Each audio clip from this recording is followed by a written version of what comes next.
दोस्तों स्वागत है आप सभी का बिहार समाचार में। दोस्तों चलिए बिहार के तमाम 15 बड़ी खबरों के बारे में इस वीडियो में जानते हैं।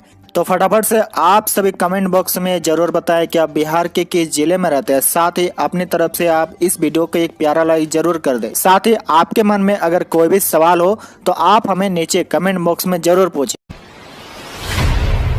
बड़ी खबर, बिहार में 10 जनवरी से बुजुर्गों और हेल्थ वर्कर्स को लगेगी वैक्सीन की बूस्टर डोज, तैयारी शुरू, 17 लाख को होगा फायदा। जी हाँ, बिहार में 10 जनवरी से गंभीर रोगों से ग्रसित 60 से अधिक उम्र के बुजुर्गों को कोरोना वैक्सीन की बूस्टर डोज दी जाएगी। स्वास्थ्य विभाग ने इसके लिए अपनी तैयारी शुरू कर दी है।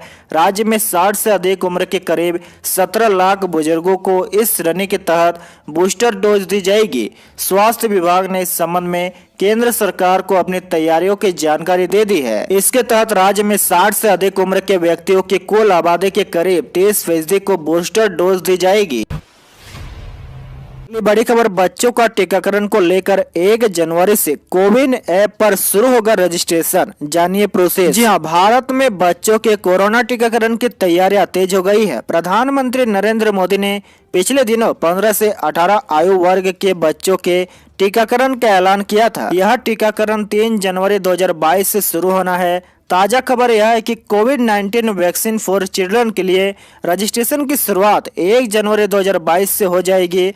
कोविन प्लेटफॉर्म के प्रमुख डॉक्टर RS शर्मा के मुताबिक 15 से 18 वर्ष की आयु के बच्चे 1 जनवरी से कोविन ऐप पर पंजीकरण कर सकेंगे। इसके लिए कोविन ऐप पर जरूरी बदलाव किए गए हैं। यहाँ 10वां ID कार्ड जोड़ा गया है। इसे स्टूडेंट ID कार्ड नाम दिया गया है। ऐसा इसलिए किया गया क्योंकि हो सकता है कि कुछ बच्चों के पास आधार कार्ड या दूसरा कोई पहचान पत्र ना हो। आज की सबसे पहली खबर, बिहार में अब घर बैठे ही बनवा सकेंगे जातीय आय और आवास प्रमाण पत्र, जानिए तरीका। जी हाँ, बिहार अंचल कार्यालयों में जातीय आय आवास प्रमाण पत्र बनवाने को लेकर हो रही भीड़ और परेशानी को देखते हुए अब प्रशासन ऑनलाइन व्यवस्था पर विशेष बल दे रहा है। अब घर बैठे ही जातीय आय और आवास प्रमाण पत्र बनाने की सुविधा उपलब्ध हो गई है। आपको बता दें कि इस वर्ष 21,44,000 लोगों ने आवेदन किया था। इसमें 65% लोग ऑनलाइन आवेदन दिए हैं। आगे RTPS काउंटर की बजाय ऑनलाइन प्रमाण पत्रों को बनाने के लिए आवेदन और उसे निष्पादन कर ऑनलाइन डाउनलोड करने की 100% सुविधा उपलब्ध करने की योजना है। आपकी जानकारी के लिए बता दें कि आवेदन करने के लिए सर्विस ऐप डाउनलोड करना होगा। इसे खोलने के बाद बाईं ओर आज जाति और आवास प्रमाण पत्र के कॉलम दिए गए हैं। जो बनाना है उस पर क्लिक करके विस्तृत ब्यौरा को भरे। ऑनलाइन आवेदन करने के बाद मोबाइल पर एक लिंक आएगा जिस पर प्रमाण पत्र बनने के बाद क्लिक करके उसे डाउनलोड कर सकते हैं। एक प्रमाण पत्र को बनाने में 1 सप्ताह से 15 दिन का समय लगता है। यदि ऑनलाइन आवेदन करने के बाद समय पर प्रमाण पत्र जारी नहीं किया गया तो संबंधित अंचल कार्यालय से संपर्क करके कर सकते हैं। खबर, बिहार में ओमिक्रॉन की दहशत को देखकर 31 दिसंबर से 2 जनवरी तक बंद रहेंगे सभी पार्क और उद्यान, गृह विभाग ने जारी किया आदेश। जी हां, कोरोना के नए वेरिएंट ओमिक्रॉन के प्रसार की आशंका को देखते हुए राज्य सरकार ने 31 दिसंबर से 2 जनवरी तक राज्य के सभी पार्क और उद्यान को पूर्णतः बंद रखने का निर्णय लिया है। मंगलवार की शाम गृह विभाग ने इस संबंध में आदेश जारी कर दिया है। गृह विभाग ने जारी आदेश में कहा है कि ओमिक्रॉन संक्रमण के प्रसार और नव वर्ष की पूर्व संध्या तक नए साल में होने वाले आयोजनों तथा सार्वजनिक स्थलों पर संभावित भीड़ को रोकने के लिए यह फैसला लिया गया है। इस संबंध में सभी जिलों को दिशा निर्देश भी जारी कर दिया गया है। बड़ी खबर, बिहार लोक सेवा आयोग की मोटरयान निरीक्षक भर्ती परीक्षा की डेट जारी। जी हाँ, बिहार लोक सेवा आयोग ने मोटरयान निरीक्षक भर्ती 2021 परीक्षा की डेट घोषित कर दी है। BPSC MVI पदों पर भर्ती के लिए होने वाली परीक्षा का आयोजन 5 मार्च 2022 और 6 मार्च 2022 को किया जाएगा। BPSC मोटरयान निरीक्षक भर्ती परीक्षा के लिए आवेदन करने वाले अभ्यर्थी आयोग की वेबसाइट www.bpsc.bihar.nic.in पर जाकर परीक्षा डेट चेक कर सकते हैं।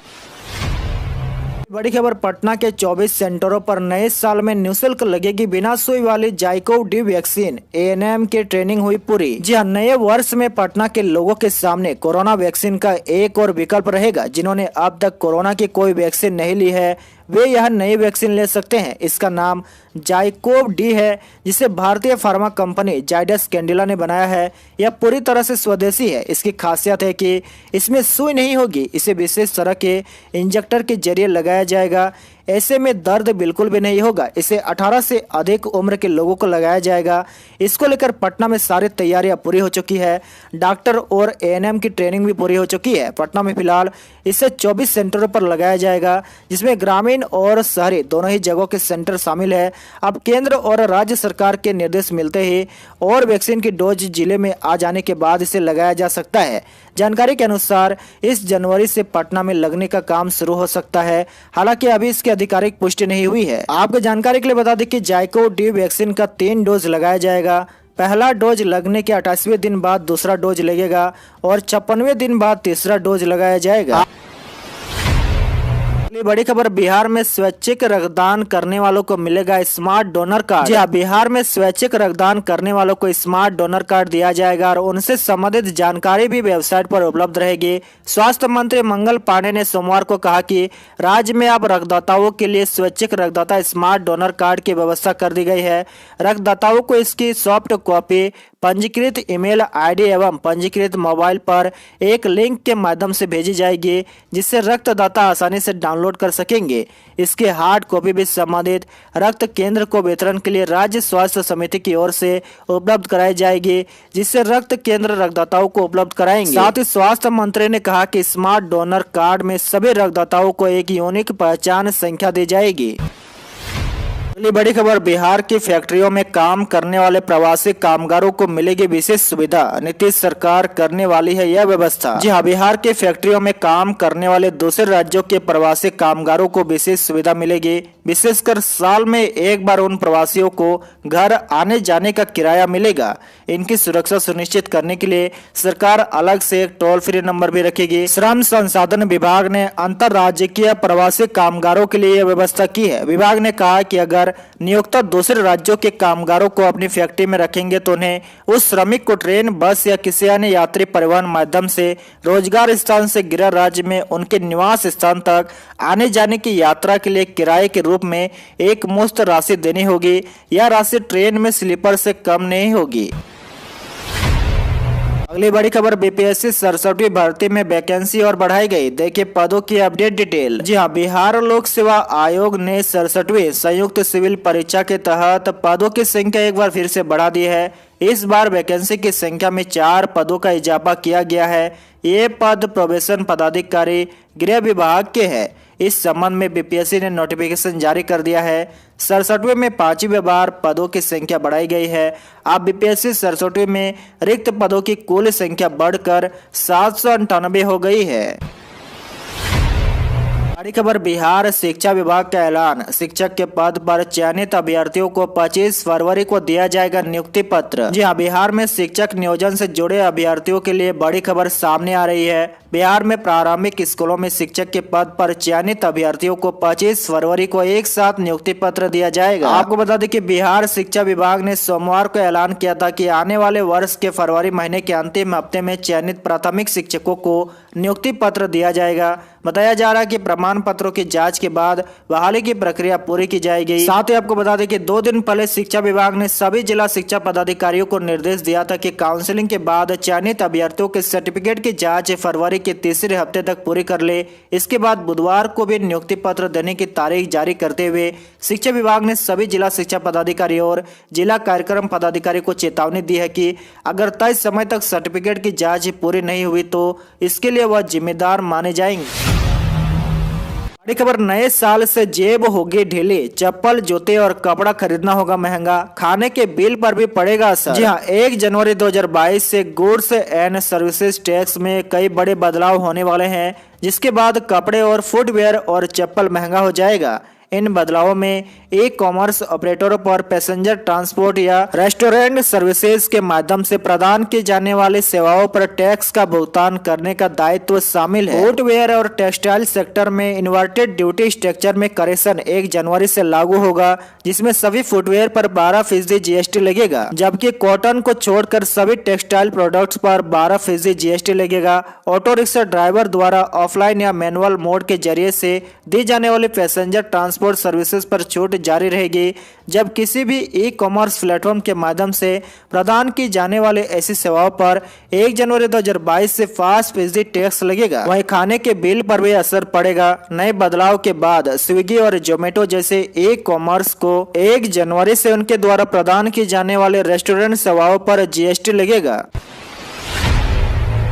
अगली बड़ी खबर, सरकारी नौकरी के लिए तैयारी कर रहे अभ्यर्थियों के लिए खुशखबरी। नए साल में इस विभाग में होगी बहाली। जी हाँ, बिहार में सरकारी नौकरी के 4 रखने वाले कैंडिडेट के लिए नया साल खुशखबरी लेकर आया है। आने वाले नए साल 2022 में बिहार के पर्यावरण, वन एवं जलवायु परिवर्तन विभाग में कुल 291 पदों पर बहाली की खबर सामने आ रही है। आपको बता दें कि सीएम नीतीश कुमार की अध्यक्षता में मंगलवार को पूरी हुई कैबिनेट की बैठक में विभाग के तहत होने वाले इन बहाली के लिए नए पद सृजित करने के एजेंडे पर मुहर लगा दी गई है। खबर, बिहार सरकार का नया आदेश, स्कूल के नोटिस बोर्ड पर लगेगी टीचर की रंगीन फोटो। जी हाँ, बिहार के स्कूलों में शिक्षकों की पूरे दिन उपस्थिति सुनिश्चित करने के मकसद से सरकार ने उनकी तस्वीर स्कूल के सूचना पट पर लगवाने का फैसला किया है। प्राथमिक से लेकर उच्च माध्यमिक सभी विद्यालयों के सूचना पट पर वहाँ के शिक्षकों की रंगीन तस्वीर लगेगी। तस्वीर के साथ ही उनके नाम, पद नाम और उनका मोबाइल नंबर भी लिखा होगा, ताकि छात्र छात्राओं और उनके अभिभावक अपने शिक्षकों को पहचान कर सके। साथ ही शिक्षकों के विद्यालयों में नियमित रूप से पूरे दिन की उपस्थिति सुनिश्चित की जा सके।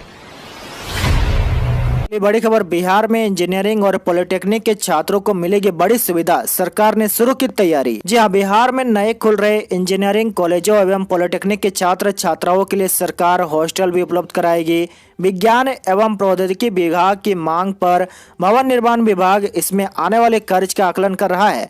विभाग के अभियंता प्रमुख राकेश कुमार ने सभी कार्यपालक अभियंता को कहा है कि वे इसमें होने वाले खर्च की अनुमानित राशि के बारे में रिपोर्ट भेजें। आपको बता दें कि सरकार हर जिले में इंजीनियरिंग कॉलेज और पॉलिटेक्निक संस्थान खोलने की तैयारी में है। पॉलिटेक्निक संस्थानों का विस्तार करते हुए यह सुविधा हर अनुमंडल में भी उपलब्ध कराने की तैयारी है। इसके अलावा राज्य के 44 पॉलिटेक्निक संस्थानों के लिए भी हॉस्टल की व्यवस्था होगी। एक पॉलिटेक्निक में कुल 900 छात्र छात्राओं के लिए हॉस्टल की व्यवस्था करने को कहा गया है। आज के लिए आपका सवाल बताएं कि बिहार में बढ़ते हुए कोरोना के मामले को देखते हुए राज्य सरकार को नाइट कर्फ्यू लगाना चाहिए या नहीं। इसका जवाब आप हमें नीचे कमेंट करके जरूर बताएं।